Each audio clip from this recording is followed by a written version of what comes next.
Regret aversion bias. Complete avoidance of investment risks is as harmful as excessive risk-taking. Behavioral economics. What is regret aversion bias? This behavioral pattern results in people avoiding regret and consequently making the wrong investment decisions.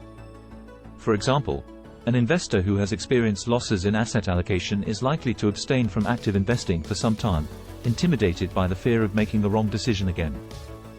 The reverse is also true. An investor who saw his portfolio jump in value may be unwilling to fix the profit because it could be a mistake should the growth continue. Regret aversion bias is an emotional bias, that is, an error in emotional reactions. These biases are more difficult to overcome and require permanent discipline and control in addition to awareness. What are the consequences and portfolio risks?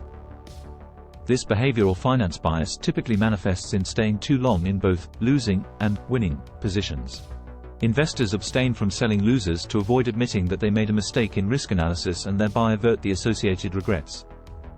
Similarly, investors refrain from selling winners as they do not want to miss out on further growth and then regret it. Both types of behavior are irrational and risky, leading to excessive losses and missed opportunities over time. Another facet of this bias is excessively risk-averse behavior after experiencing losses, or concerning trade ideas that have recently devalued. Insufficient risk appetite undermines investment objectives. Finally, investors prone to this bias may find it easier to invest in risky assets if they know that many others have done the same. Meme stocks are a good example.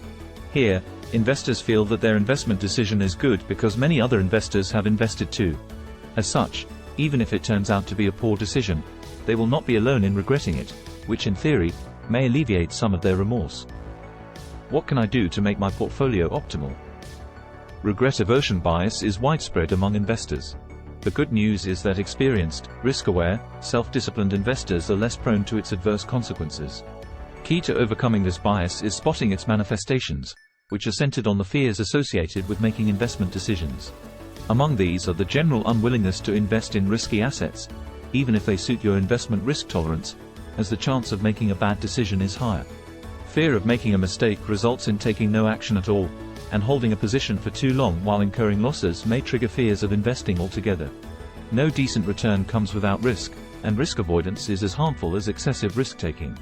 The financial market is inherently cyclical, and the chances are that a spike will follow a dip, and if not invested, you will miss it. Losing is an unavoidable part of investing, and no successful long-term investor has only winners in his portfolio. Successful investing is more profit than loss, not zero loss. No one can always be right about market timing, and no one can perfectly predict stock direction. Consequently, mistakes are inevitable, and it is okay to make them. Similarly, it is okay to sell winners before they reach their peak, and it is okay to buy falling stocks before they reach their bottom. What is not okay is standing still precisely when action is needed.